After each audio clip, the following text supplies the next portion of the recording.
할렐루야. 네. 주일입니다.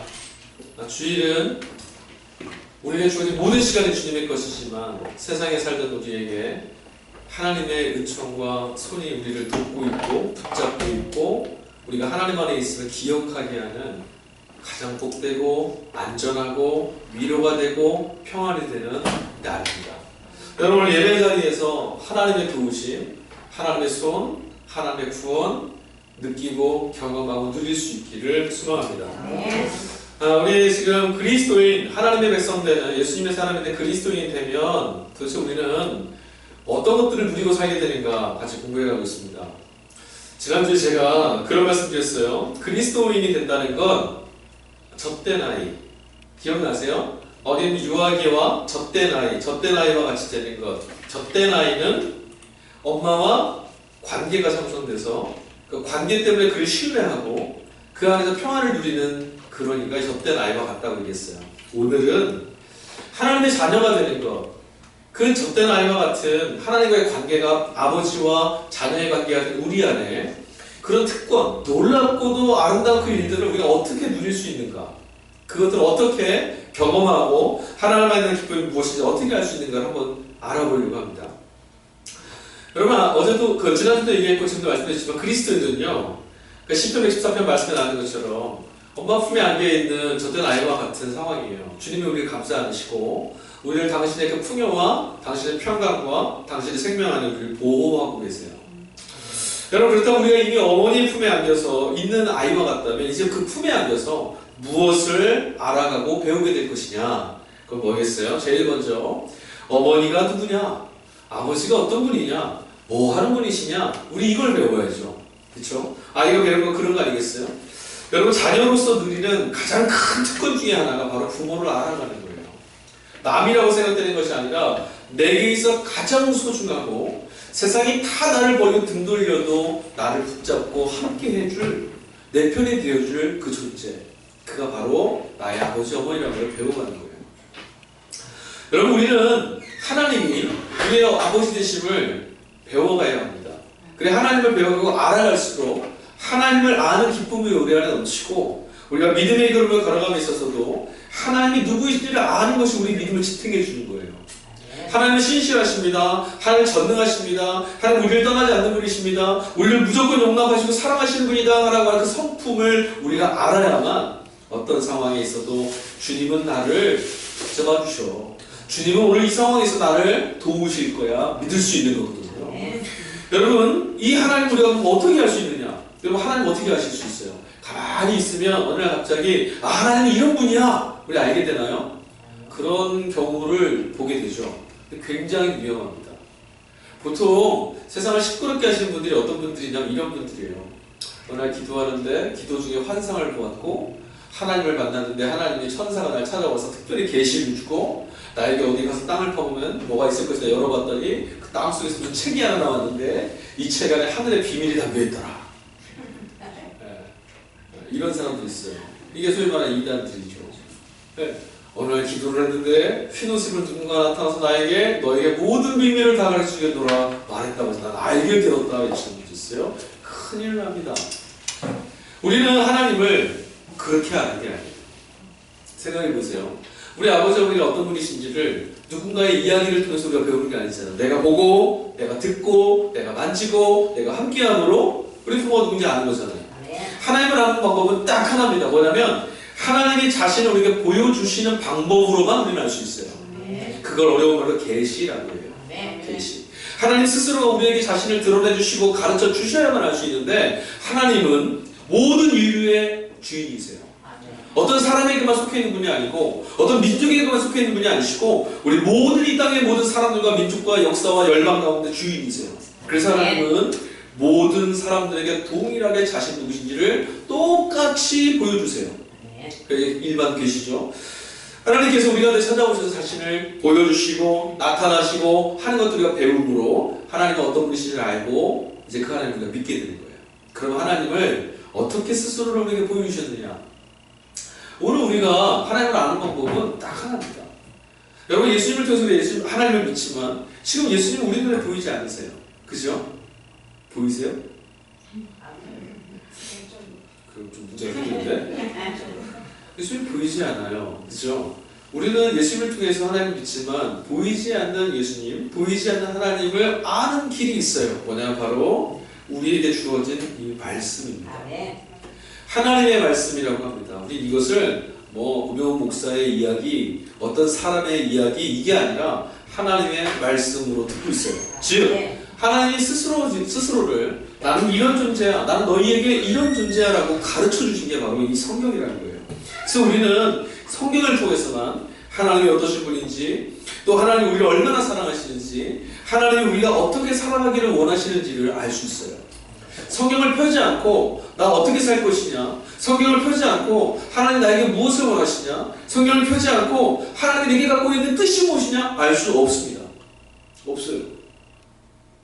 특별히 하나님 우리 기도할 때 감동을 주시기도 하지만 우리는 분명히 확인해 봐야 될 것이 있어요. 뭐냐면 우리 안에 드는 감동과 생각은 수많은 것들이 우리의 생각을 지배하거든요.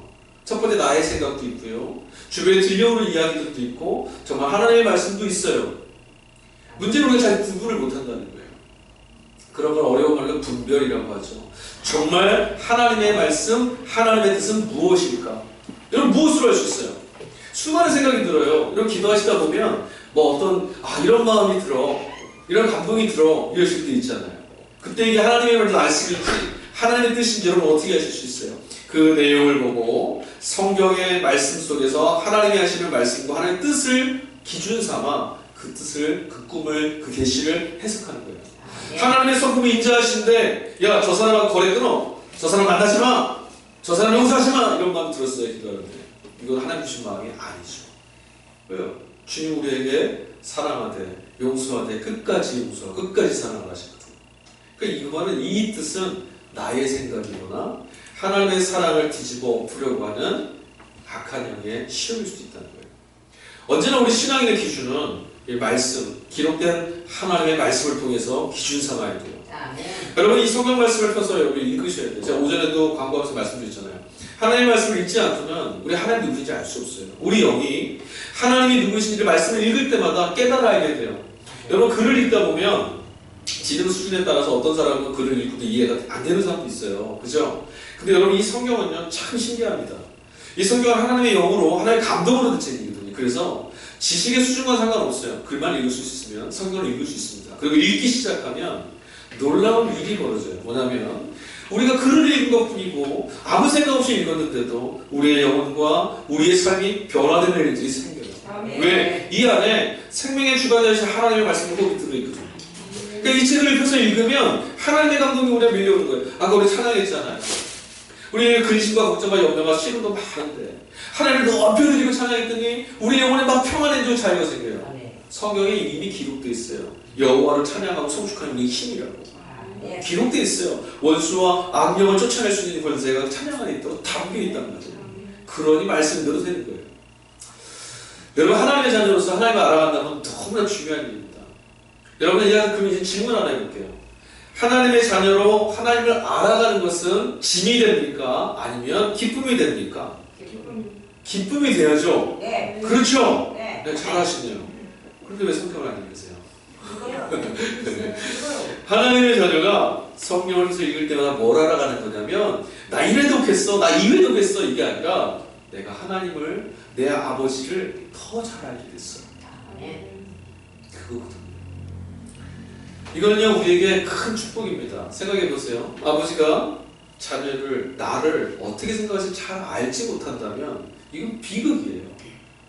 아버지 품에 안겨 살고 있는데요, 아버지는 날 미워하는 것 같아요. 아버지는 날 싫어해. 아버지는 나를 정죄해. 나 아버지한테 혼날지도 몰라. 가끔가다 이런 친구들이 있어요. 아이들 보면 이상하게 주눅들어 사는 애들이 있어요. 봤더니 집에서 아버지가 너무 엄한 거예요.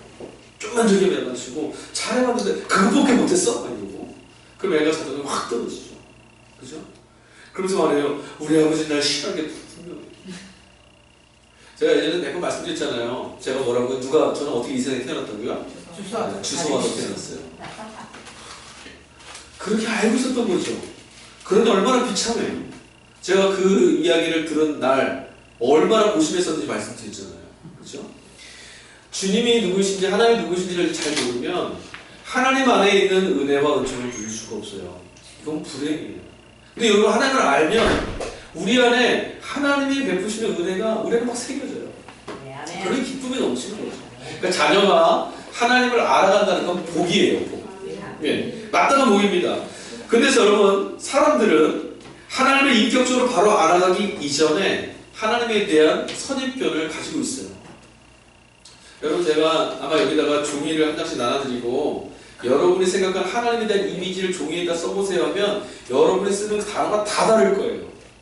어떤 분들은 하나님은 나의 목자라고 하는 분도 있고 하나님은 나의 위로라고 하고 어떤 사람은 하나님은 나의 친구라고 하는 분도 있고 하나님은 왕이시다는 분도 있고 하나님의 이미지 근엄하시고 위대하시다. 어떤 사람은 봄날처럼 따뜻한 분이다.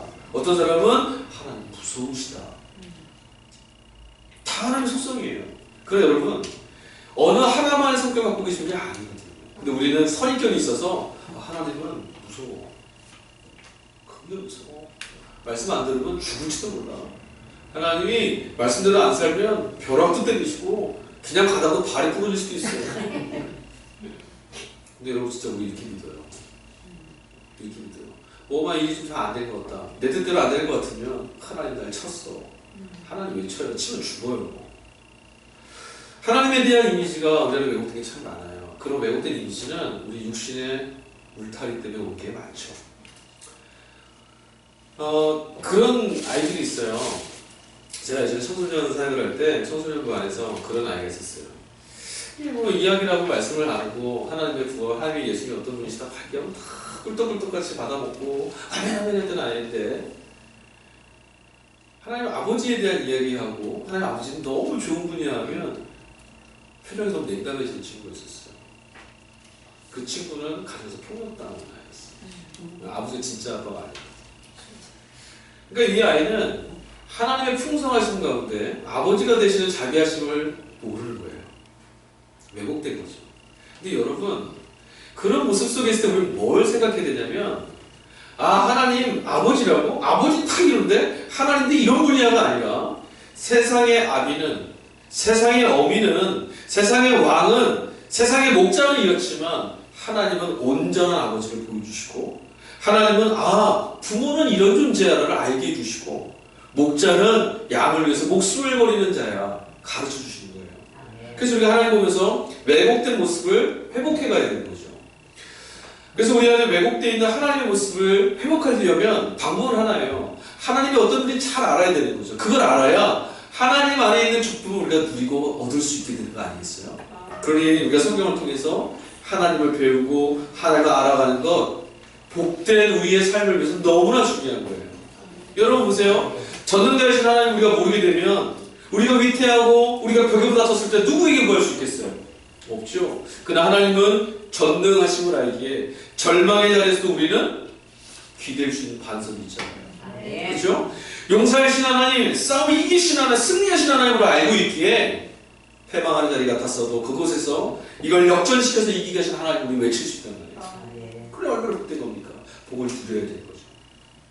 자, 그러면 이 하나님에 대해서 기록하고 있는 성경, 이 말씀이 도대체 하나님을 어떻게 우리에게 소개해주고 있느냐?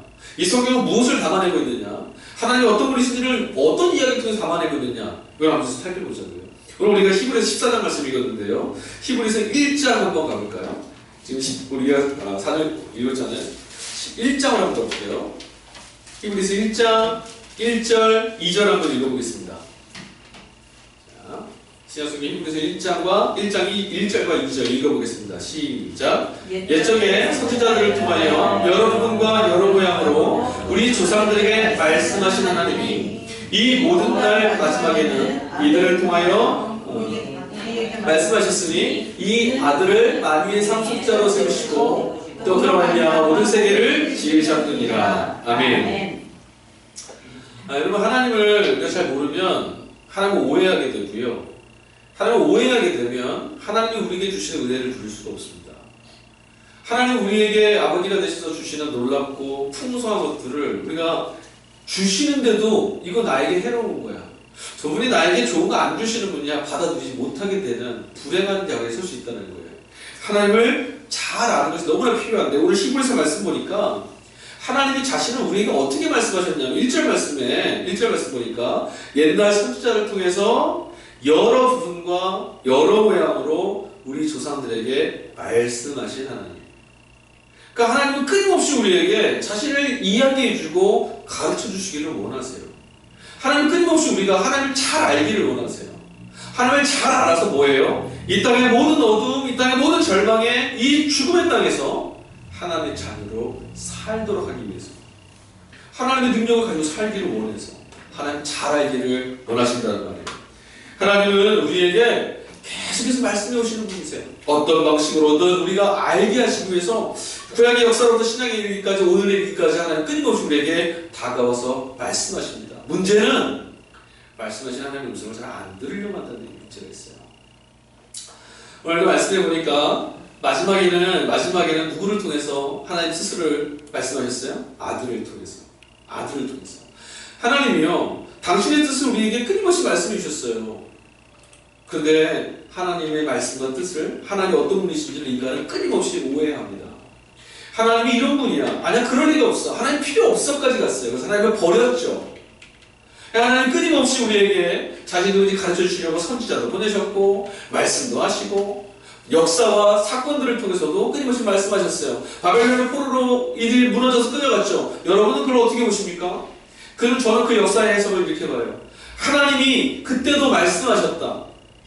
내가 너희의 하나님임을, 너희가 나를 하나님으로, 너희의 아버지로, 너희의 구원자로 믿지 못하면, 내가 너희의 구원이 되지 못하면 너희는 이럴 수밖에 없는 존재라는 거예요. 여러분, 우리에게 하나님이 안 계시면 우리 세상에 어떻게 세워질 수 있겠어요? 여러분, 하나님이 안 계신 여러분의 삶을 어떻게 장담하시며 이 세상에 살아가실 수 있겠습니까? 우리의 내일을 어떻게 걸어갈 수 있겠어요? 하나님이 우리의 구원자가 되시고 우리의 길에 앞서서 우리의 내일을 걸어가 주시는 분이기에 저는 두려워하지 않고 내일을 살 수 있어요. 여러분 오늘 잠자리 주무시면서 내일 못 일어나면 어떡하지? 오늘이 마지막일지도 몰라 이렇게 하시면 두려움 가운데 잠을 주무십니까? 안 그러시죠? 안 생각하잖아요. 감사하세요. 하나님이 우리 가운데 생명의 이유가 되시니까 우리가 잠잘 때라도 주님은 일하시니까, 그렇죠? 하나님 허락해 주시니까. 성경은 이 하나님이 결국은 당신의 아들을 통해서 우리를 구원하시려고 당신의 아들을 우리에게 보내셔서 말씀하고 있다는 것까지도 이야기해줘요. 하나님이요, 아무리 이야기하고 아무리 가르쳐줘도 이스라엘 백성들이 하나님의 뜻을 잘 알지 못했어요. 선을 이루려고 모든 민족을 열방을 구원하시려고 이스라엘 선택하셨는데도 이스라엘은 자기가 잘나서 하나님 선택하신 줄 알았어요. 그러나 나중에는 뭐였냐면 우리 할만해, 우리 살만해 하니까 하나님 필요 없대요. 뜻을 가르쳐 주셔도 알지 못하고 율법을 가르쳐 주셨더니 이 율법을 잘 지켜내서 하나님에게 합당한, 하나님께 기쁨 드리는 이 삶으로 살아, 이게 아니라 나 이만큼이나 잘했는데 나 역시 이 정도야. 이게 뭐가 잘못되고 있어. 그래서 결국은 어떻게 하셨냐면 하나님의 어떤 분이신지를 정확하게 알기 위해서 하나님은 우리의 모습을 우리랑 똑같은 모양으로 오셔야만 했던 거예요. 여러분 보십시오. 하나님이 전능하시다라고 하는 말씀을 여러분 그럼 어떻게 가늠해서 아실 수 있겠어요? 여러분 전능이라는 게 도대체 어느 정도가 전능입니까? 어떤 정도가 전능이라고 생각하세요?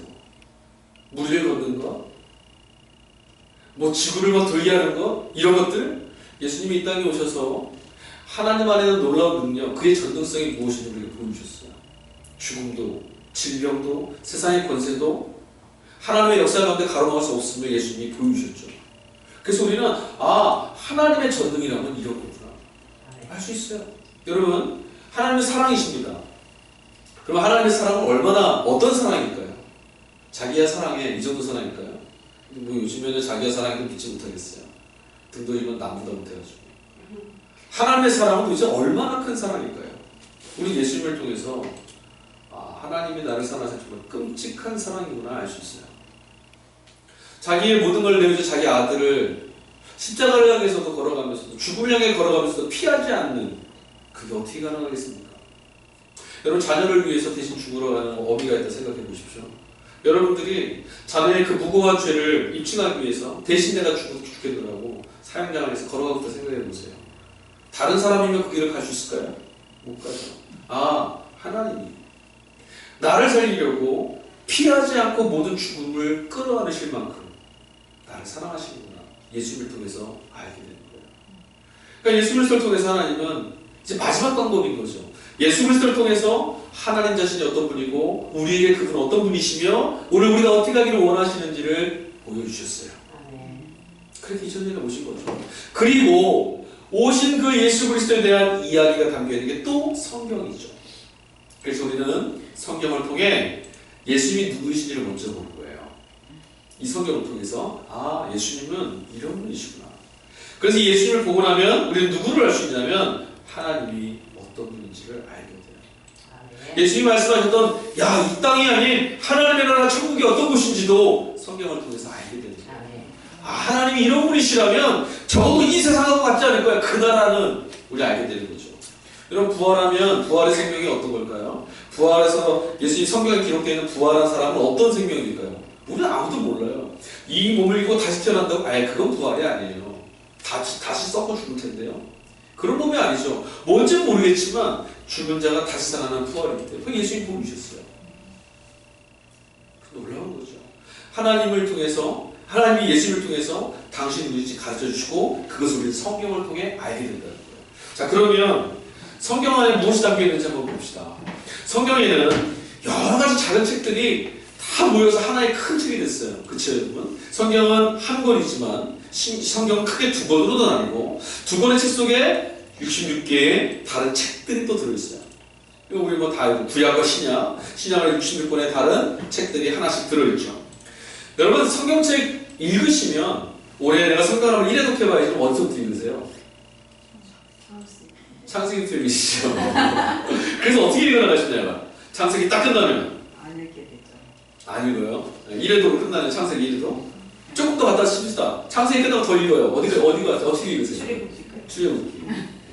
그러다가 하다 보면 조금 더 가면 레위기 하다가 못 읽고 많이 가시는 분이 여호수아 가다 요단강 못 건너서 끝나죠. 성경 이렇게 안 읽으셔도 돼요. 이렇게 읽으시는 게 좋아요. 작은 책 한 권을 정하셔서 계속 읽는 거예요. 로마서든 복음서든 어떤 책 하나를 정해서 계속 읽어보시는 거예요. 10번, 20번, 30번, 40번 계속 읽어보는 거죠. 굉장히 유익합니다. 그런데 그 중에서도 저는 만약에 여러분이 성경을 처음 읽으시겠다 한다면 복음서를 먼저 읽어봤으면 좋겠어요. 요한복음 한번 읽어보는 거죠. 요한복음 딱 펴서 요한복음 안에 도대체 무슨 내용이 담겨있나. 왜? 복음서는 예수님이 누구신지를 기록한 책이거든요. 그러니까 복음서를 읽어보는 거예요. 복음서 읽고 나서 뭐 읽어요? 복음서 읽다 보면 누가복음이 딱 걸려요. 누가복음 읽으면 누가복음 연결된 게 사도행전이거든요. 같이 읽고 그 다음에 바울의 서신서들도 읽어보고 양이 좀 많다 싶으시면 바울의 서신서를 먼저 읽으시면 돼요. 요한복음 읽고 나서 바울의 서신서 한 권씩을 정해서 계속 반복되어 읽어보는 거죠. 여러분, 로마서 몇 번이나 읽어보셨어요? 나이 수만큼 한번 읽어보셨어요? 네. 이런 말씀들 해요. 건강한 신앙인은 적어도 자기 나이 수만큼 성경을 읽어야 된다. 이 말씀 앞에 우리 당당해졌으면 좋겠어요. 자, 성경 안에 무슨 내용이 들어있는지 제가 한번 말씀드려 보겠습니다. 성경 안에 보면 첫 번째 사복음서가 있습니다. 마태, 마가, 누가, 요한복음, 복음서 있죠. 이 사복음서는 무엇을 담고 있습니까? 어떤 것을 담고 있습니까? 예수님에 대한 직접적인 증언이 들어있어요. 예수님이 어떻게 오신 분이고 예수님이 무엇을 하셨고 예수님이 어떻게 사셨으며 예수님이 어떻게 우리의 구원을 이루신 분이신가. 그는 무슨 말씀을 하셨고 그는 누구를 찾아갔고 그는 누구에게 자신을 드러냈는가 우리는 알 수 있어요. 그러니까 복음서를 펴보면 예수님이 누구신지 직접 우리에게 말해줘요. 그게 복음서 참 귀한 책이죠. 그 다음에 서신서, 바울이 쓴 서신서도 있고 제자들이 쓴 서신서도 있습니다. 그 편지들은 무엇을 갖고 있을까요? 서신서는 무엇을 갖고 있냐면 이런 예수님을 믿고 사는 사람들에 관한 이야기예요. 어떻게 주님을 믿었는가, 어떻게 주님을 따랐는가, 그 글이 서신서에 들어있는 거예요. 그 다음에 구약을 넘어가 볼까요? 구약은 무엇을 이야기할까요? 우리 기독교 신학 역사 안에 구약 성경을 읽지 말아야 했던 사람도 있었어요. 말씀주의자들의 이단입니다. 왜냐하면 구약이 하나님 너무 무서워. 보복하시는 것 같고 너무 폭력적이야. 신약의 예수님 사랑과 은혜가 넘치시니 얼마나 좋아. 이건 구약의 하나님은 유대인들이 믿고 있던 가짜 신이었어. 그래서 신약만 읽으라 말했던 이들도 있어요.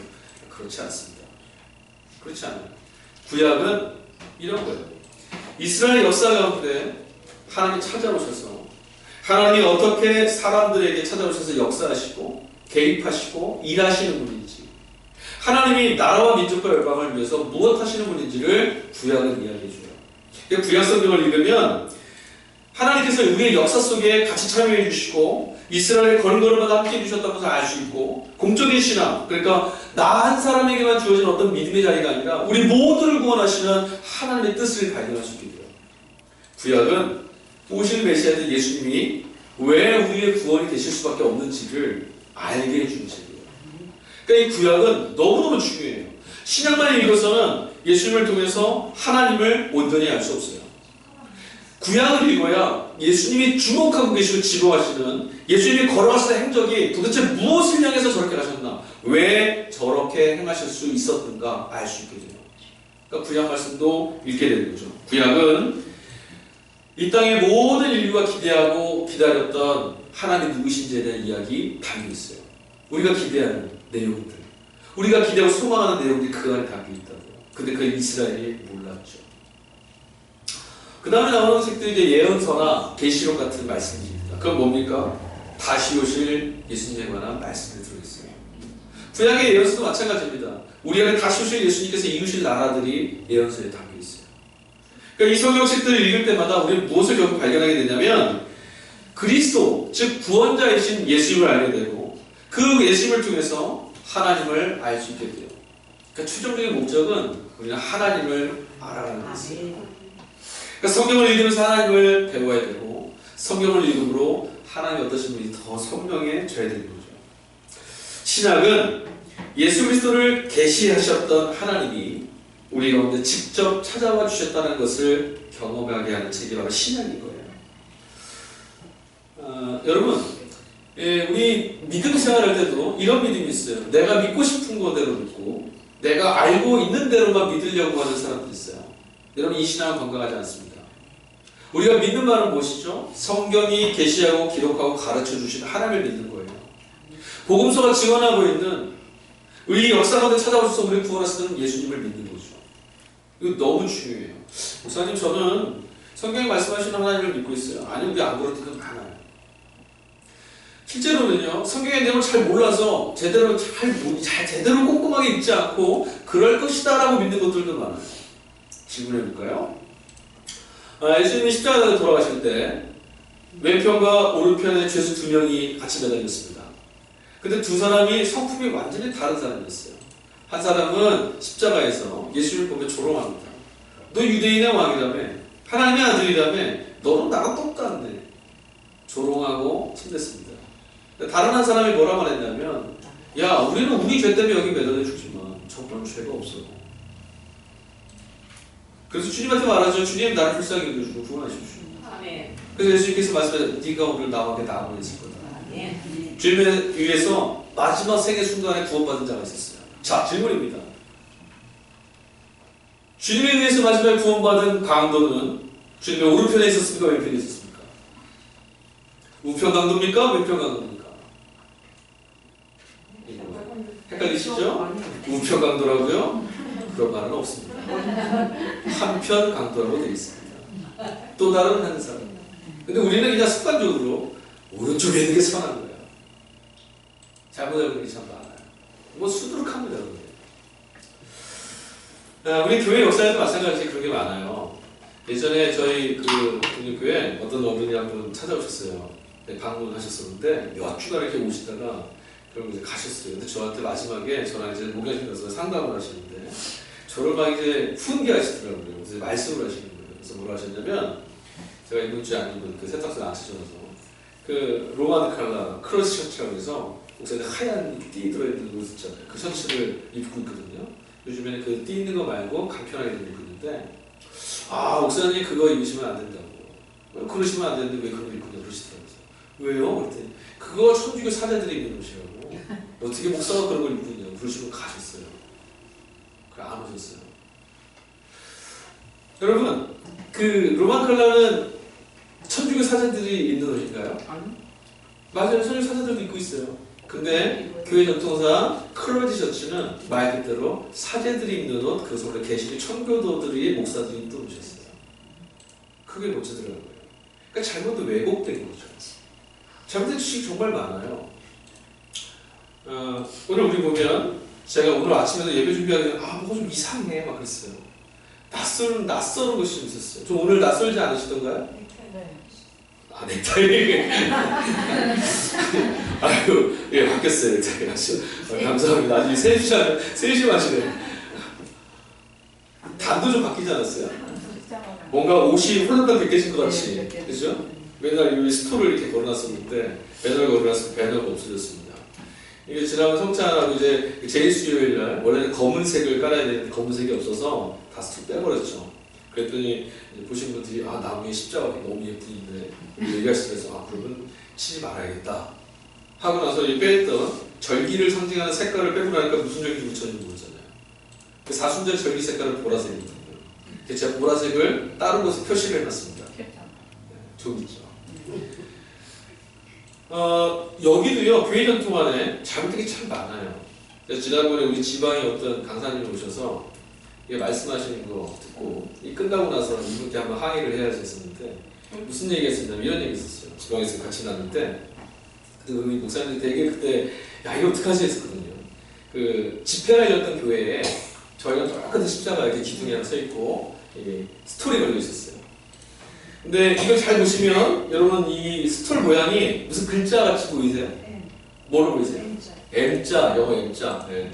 그런 얘기가 있었죠. 그래서 뭐라고 하셨냐면 그분이 M자는 마리아를 상징한다. 그러니까 천주교 상징물이다. 천주교는요 십자가에 아무도 걸지 않습니다. 안 걸려요. 천주교에서 거는 게 딱 하나 있어요. 참회일에 천을 덮어서 다 덮어버려요.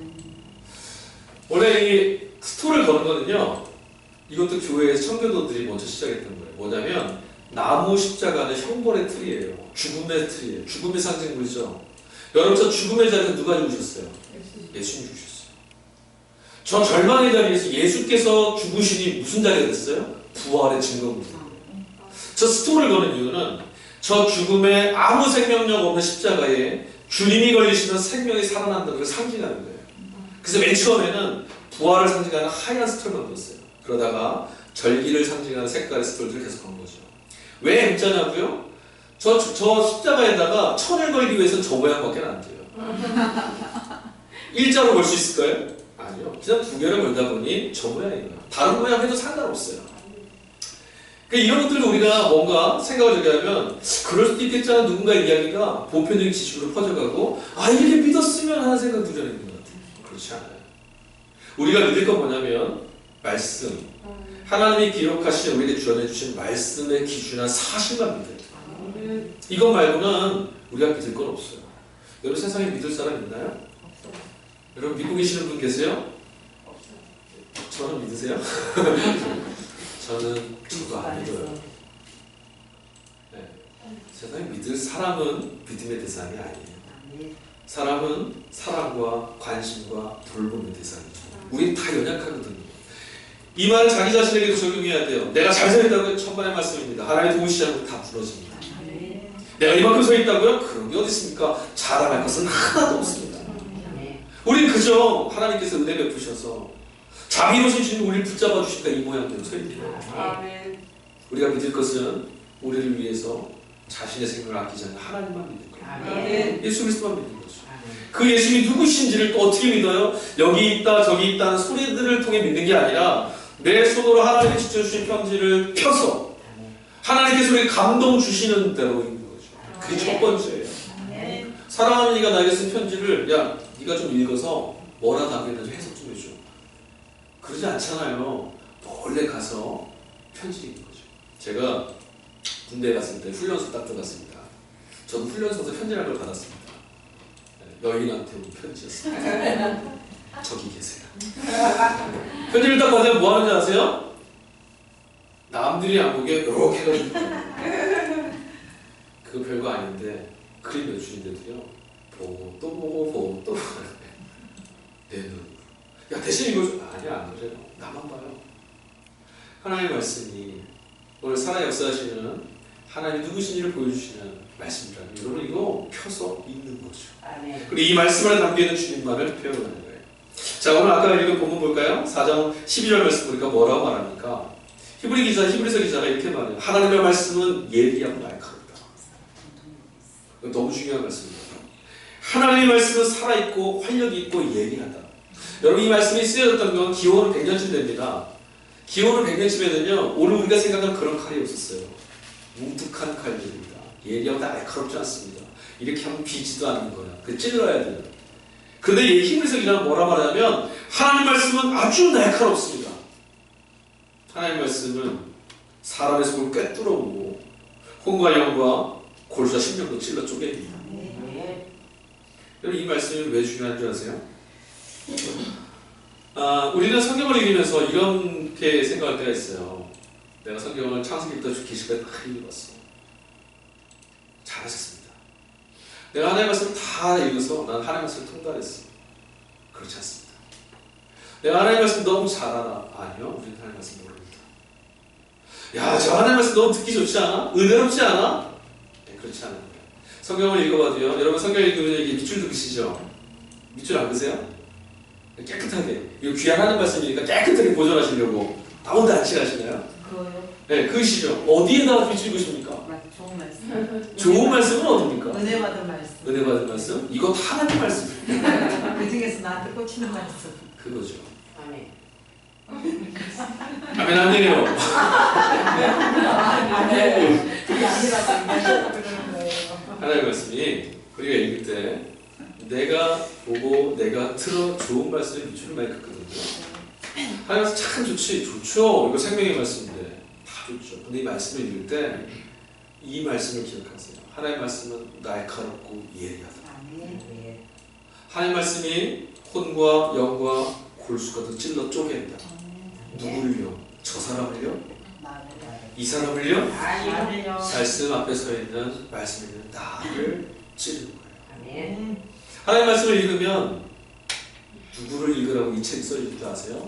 이 말씀을 지금 펴서 읽고 있는 나에게 주시는 말씀이에요. 그래서 이 말씀을 읽을 때 말씀을 읽으면서 무엇을 비추어가야 되냐면 나를 비추어가야 돼요. 여러분 간절히 소망하는데요. 물론 설교자는 설교를 잘해야 될 책무가 있지만 여러분 어떤 설교를 들으실 때 아 저 사람 말씀은 저분의 목사, 저 목사님 설교는 참 은혜로 저 목사님 말씀은 참 감동적이야. 아 저분 말씀은 딱딱해. 아 저분 너무 흉계하네. 그렇게 들으시면 안 돼요. 하나님 말씀 우리는 어떻게 들어야 됩니까? 오늘 이 말씀 앞에 서 있는 내게 살아계신 하나님이 당신의 뜻을 가르쳐주고 계시다. 하나님께 지금 왜곡되어 있는 모습으로 서 있는 내 심령을 하나님 고치기를 원하신다. 하나님의 말씀을 알지 못하는 내게 당신을 알으라고 말하고 계신다. 하나님의 사랑을 왜곡하고 있는 나에게 하나님은 이런 분이심을 깨달아 알으라고 지금 말씀해 주고 계신다. 하나님의 은혜가 아닌 다른 곳을 향했던 내게 복된 하나님의 자녀들하고 지금 나를 부르고 끌어내고 계시다. 그 말씀을 읽을 때마다 여러분 말씀을 읽을 때마다 우린 이게 먼저 필요해요. 야 너무 좋아 이게 먼저가 아니라 나는 이렇게 안 되는데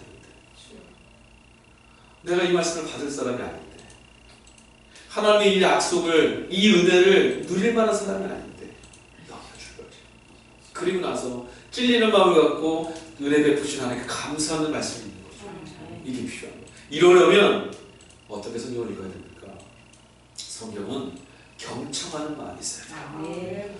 여러분 어떤 아이가 여기 와서 막 이야기합니다. 저기요 저기 제 말 좀 들어보세요 막 할 때 여러분 대화하시다가 그래 뭐라고 말하는데 이렇게 경청 잘 안 해요.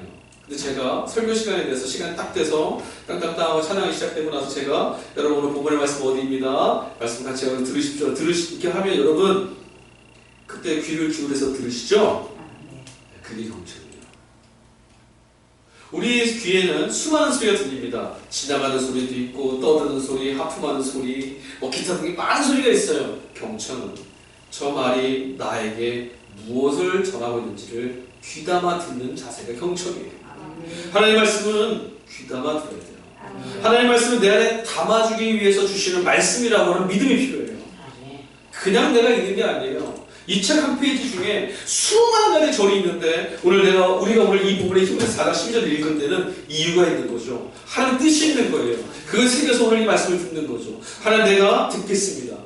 하나님 너는 이런 걸 기대하지 않았지만 주님이 내게 이걸 요구하신다면 듣겠습니다라는 마음으로 듣는 거죠. 왜? 주의 말씀은 나의 생명의 안식입니다. 이렇게 우리가 성경을 읽으면 말씀 안에서 성령의 역사가 나타납니다. 우리를 바꾸고 우리에게 듣는 길을 주시고 예수님이 누구이신지 하나님 어떤 분이신지를 깨달아 알게 해주세요. 그때 우리의 인생이 바뀔 거예요. 절망이요? 아니요. 불안이요? 아니요. 염려요? 근심이요? 애써서 사라지는 게 아니에요. 하나님의 말씀이 우리 안에 들어올 때만 사라지는 거예요. 하나님의 약속이 우리 안에 있을 때만 사라지는 거예요. 그 말씀이 우리 안에 생명의 양식이 돼야만 우리 풍성한 은혜를 줄 수 있습니다. 여러분 성경 말씀 너무나 귀한 겁니다. 이 말씀을 가까이 하실 때 풍성한 예수님을 더 잘할 수 있어요. 예수님이 어떤 분이신지 여러분 아시잖아요. 사랑하시잖아요. 근데 그 사랑이 더 깊어지는 거예요. 하나님이 여러분의 복되신 분이시죠. 성경을 열심히 경청하여 읽으시면 정말 여러분 우리들의 삶을 정말 복되게 원하시는 하나님의 그 놀라우신 계획과 성품과 마음을 알 수 있게 됩니다.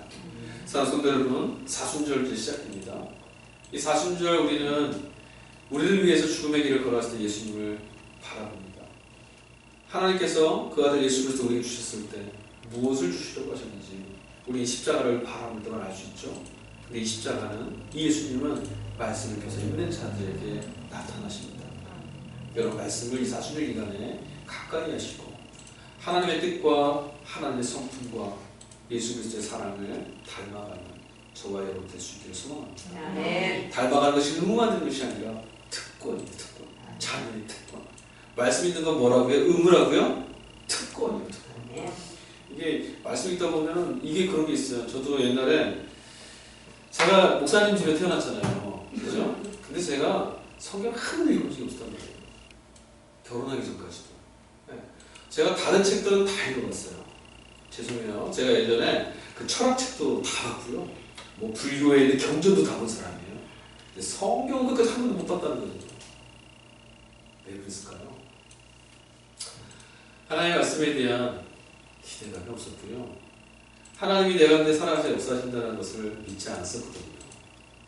근데 여러분 말씀이 그래서 그때는 어땠냐면 이거 한번 이래도 꼭 한번 해봐야지. 믿음 처음 가질 때요. 어떻게든 이래도 한번 해봐야지. 막 하면서 아까 말씀하신 대로 창세기부터 시작해서 출애굽 잘 넘어가고 이를 악물고 레위 통과하고 그러다 결국은 여호수아 운동가 끝나고 다시 또 읽어봐야지 어느 날 마음 먹고 또 하다 보면 그때도 창세기 하다가 마요. 그래서 도무지 안 될 것 같아서 이제 신약으로 넘어가서 마태복음부터 시작해야지 하다가 마요. 안 되더라고요. 성경 보면 어떤 부분은 하얗고 어떤 부분은 가요. 근데 그래서 숙제가 돼 있으면 안 읽혀져요. 이거 이래도 한번 꼭 해야지. 내가 명색이 성경대 그러면 안 읽혀져요. 그게 아니라 말씀을 읽는 건 하나님의 자녀로서의 특권이다. 말씀을 내게 주시니 얼마나 복인가. 이 안에 보화가 담겨 있단다. 이 안에 내 영혼이 잘 되는 길이 담겨 있단다. 안 피시겠어요? 여러분 만약에 제가 죄송합니다. 제가 어제 꿈을 꿨어요. 성경 어느 곳에 숫자가 적혀 있답니다. 6개만 찾으십시오. 제가 이렇게 말씀드리면 여러분 찾으려고 눈이 개발이 시작했어요. 여러분 제가 말씀드릴게요. 이 성경 안에 우리의 삶, 우리의 인생, 우리의 가족, 우리의 영혼을 살리는 복음이 담겨 있습니다. 아멘. 그래서 읽으시면 찾으시면 경청하시면 사랑하시면 여러분에게만 전해준 하나님의 이 말씀을 특권으로 삼아 펴시는 하나님이 주시는 풍성한 은혜를 누릴 줄로 믿습니다.